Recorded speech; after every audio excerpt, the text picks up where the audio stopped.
Hello दोस्तों। तो CCPA ने फार्मेसी कंपनी पर जो है वो पूरे 2 लाख रुपए का जुर्माना लगाया है। क्या है पूरा मामला है, इसको समझते हैं और देखते हैं कि क्या क्या हमारे एग्जाम पॉइंट ऑफ व्यू से इम्पोर्टेंट हो सकता है। सीसीपीए क्या है, फार्मेसी कंपनी क्या करती है, समस्या क्या है, बात क्या है और बास्केट स्नैकिंग क्या है और ग्राहक की स्वतंत्रता की भी हम इस वीडियो में चर्चा करेंगे। इन सारे पॉइंटों को मैं इस वीडियो में कवर करूँगा और वन बाय वन हम स्टेप बाय स्टेप सारे के सारे इन पॉइंट्स को जो है वो देखेंगे। मेन मुद्दा यहाँ पर सीसीपीए का है। सीसीपीए हमारे लिए यहाँ पे बहुत ही महत्वपूर्ण है। इसके बारे में हम देखेंगे कि ये इसका गठन कैसे किया गया है, क्या है ये और किस तरह की बॉडी है, क्या इसकी संरचना है, क्या इसके कार्य है, क्या उद्देश्य, महत्व, इन सभी सारे बिंदुओं की सीसीपीए के बारे में हम चर्चा करेंगे और फार्मेसी कंपनी को भी देखेंगे हम यहाँ पर पे। और जो एक्चुअली बात क्या है, क्यों 2 लाख रुपए का जो है यहाँ पे जुर्माना लगाया है, इस बात को भी हम यहाँ पे देखेंगे। और एक टर्मोलॉजी यहाँ पर निकल के आई है बास्केट स्कैनिंग, ये इसकी भी हम चर्चा करेंगे, बास्केट स्कैनिंग की। तो चलिए शुरू करते हैं। तो देखते हैं सीसीपीए क्या है। सीसीपीए मतलब सेंट्रल कंज्यूमर प्रोटेक्शन अथॉरिटी।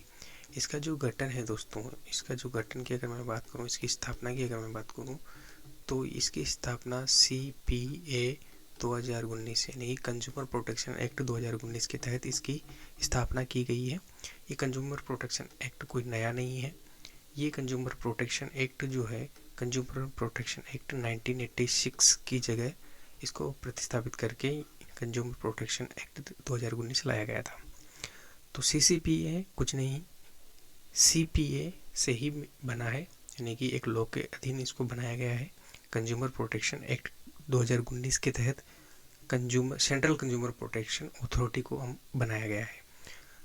तो अगर हम इसकी संरचना की बात करें, कंज्यूमर प्रोटेक्शन अथॉरिटी की अगर हम बात करें, जो सेंट्रल कंज्यूमर प्रोटेक्शन अथॉरिटी है CCPA, अगर हम इसकी संरचना देखें तो इसमें जो है एक चीफ कमिश्नर होता है, एक चीफ कमिश्नर होता है और 2 कमिश्नर होते हैं। 2 कमिश्नर कैसे, एक कमिश्नर जो है वो गुड्स के लिए होता है और एक कमिश्नर होता है सर्विसेज के लिए, क्योंकि गुड्स एंड सर्विसेज वस्तु और सेवाएं 2 तरह की मद होती है। तो इन दोनों के लिए एक एक कमिश्नर होता है और एक चीफ कमिश्नर होता है। 2 कमिश्नर होते हैं और एक चीफ कमिश्नर होता है। ये इसकी बॉडी होती है, संरचना होती है। और जैसा कि हमने देखा, इसका गठन जो है कंज्यूमर प्रोटेक्शन एक्ट 2019 के तहत किया गया है। ठीक है, तो ये था CCPA का गठन और उसकी बॉडी। इसका उद्देश्य क्या है इसको बनाने के पीछे, कि उपभोक्ता अधिकारों की रक्षा करना, अनुचित व्यापार व्यवहार को रोकना और झूठे या भ्रामक विज्ञापनों पर कार्रवाई करना, असुरक्षित सेवाओं और वस्तुओं को वापस बुलाना। और मुख्य कार्य की अगर हम बात करें तो ये जांच करती है, बिक्री को रोकती है, जुर्माना लगाती है, शिकायत दर्ज करती है। जांच किसकी करती है, उपभोक्ता अधिकारों का अगर उल्लंघन हुआ है तो वहाँ पर ही जांच करेगी। असुरक्षित जो अनसेफ वस्तुएं और सेवाएं हैं उनकी बिक्री पर रोक लगाएगी और जो भ्रामक विज्ञापन है, झूठे विज्ञापन है, उन पर जो जुर्माना लगाने का काम भी ये करेगी।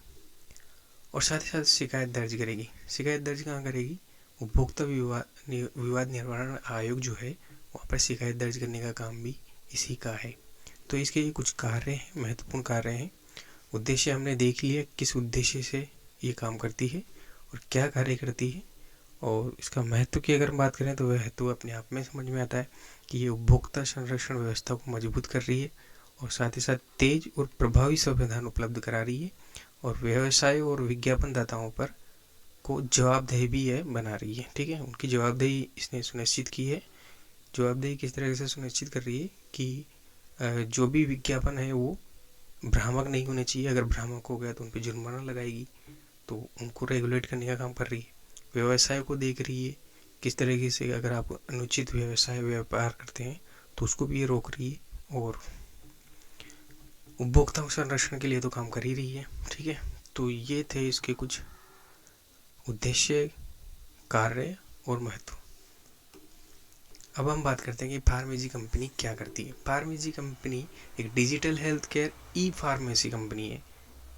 Digital health care e pharmacy company क्या करती है, ये एक टेली हेल्थ सेवाएं उपलब्ध कराती है। कौन सी सेवाएं? टेली हेल्थ सेवा का मतलब है कि मोबाइल या ऑनलाइन माध्यम से डिजिटली आप डॉक्टर से अपॉइंटमेंट बुक कर सकते हैं, डॉक्टर से कंसल्ट कर सकते हैं, डॉक्टर से आपका टेस्ट करवा सकते हैं आप ऑनलाइन ही, और ऑनलाइन ही आपको दवाई मिल जाएगी। तो ये सारी जो टेली मेडिसिन वाली व्यवस्था है, इसको हम बोल रहे हैं digital health care e pharmacy company PharmEasy. ठीक है, तो एक तरीके से स्टार्टअप इंडिया और डिजिटल इंडिया जैसे अभियानों को सफल उदाहरण हमें देखने को मिलता है कि किस तरीके से कोई स्टार्टअप कंपनी है जो कितनी सफल हो चुकी है आज की दुनिया में, जो सब कुछ ऑनलाइन इस तरह की सेवाएं प्रदान कर रही है। तो फार्मेसी कंपनी ये सब काम करती है। तो अब एक्चुअल बात पे आते हैं कि क्या मामला था कि जिससे सीसीपीए ने जो है फार्म इजी कंपनी पर पूरे 2 लाख रुपए का जुर्माना लगाया। क्या मुद्दा था? मुद्दा ये था कि जो फार्म इजी कंपनी है उसने ग्राहक से बिना पूछे जो 99 रुपए की 3 महीने की सब्सक्रिप्शन फी है उसको ऑटो रिन्यू कर दिया। बात क्या थी कि जब कोई ग्राहक होगा उसकी जो सब्सक्रिप्शन है वो एंड होने वाला था। अब सब्सक्रिप्शन एंड होने वाला था तो कंपनी ने 3 महीने का सब्सक्रिप्शन ऑटो रिन्यू कर दिया उसका। ठीक है, उससे पूछा नहीं ग्राहक से। तो इस घटना को जो है बास्केट स्नैकिंग कहा जा रहा है।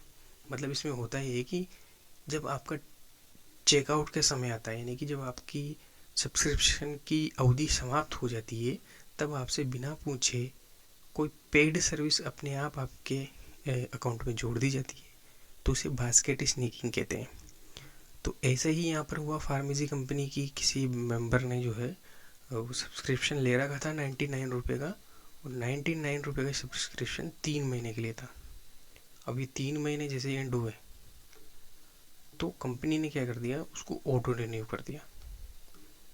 आगे के 3 महीने के लिए उसको ऑटो रिन्यू कर दिया और 99 रुपये का उसका बिल जनरेट कर दिया। ठीक है, अभी ये सब हुआ क्या कि उसमें ग्राहक से पूछा नहीं कि आपको 3 महीने के लिए आगे और सब्सक्रिप्शन चाहिए या नहीं चाहिए, उसे नहीं पूछा। ये उसकी कंपनी की सबसे बड़ी गलती है कि उसने ग्राहक से पूछना चाहिए था।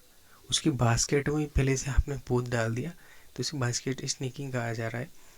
तो ये मामला अब यहाँ पे हुआ था और कंज्यूमर प्रोटेक्शन एक्ट ने कहा कि इस तरह के जो मामले हुए हैं वो 24,000 सब्सक्रिप्शन ऐसे ही प्रोसेस हुए हैं।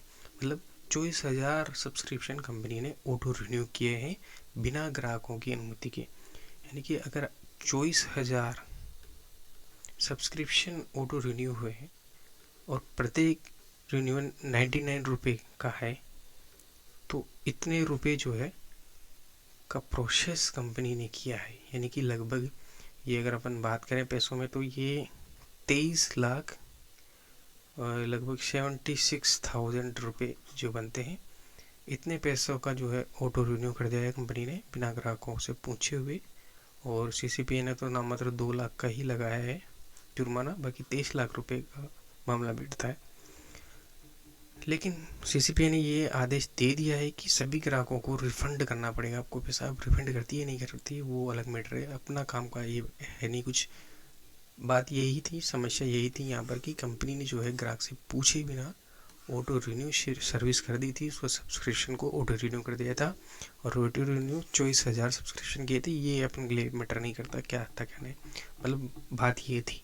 ठीक है, तो यहाँ पर इस तरह की जो प्रैक्टिसेस है उसमें सीसीपीए ने कहा कि ये ग्राहक की स्वतंत्रता और भरोसे के खिलाफ है। कहीं ना कहीं ग्राहक वो स्वतंत्र है, वो अपनी इच्छा से ही काम करेगा, आप उसकी स्वतंत्रता को बाधित नहीं कर सकते। स्वतंत्रता किस तरीके से बाधित हुई है यहाँ पर, ग्राहक से तो पूछा ही नहीं आपने और उसको ऑटो चिपका दिया। तो ग्राहक से पूछना जरूरी था, उसकी सहमति लेनी जरूरी थी सब्सक्रिप्शन देने से पहले। तो पहले ग्राहक से पूछिए, उसकी सहमति, उसकी स्वतंत्रता है वो ले या ना ले।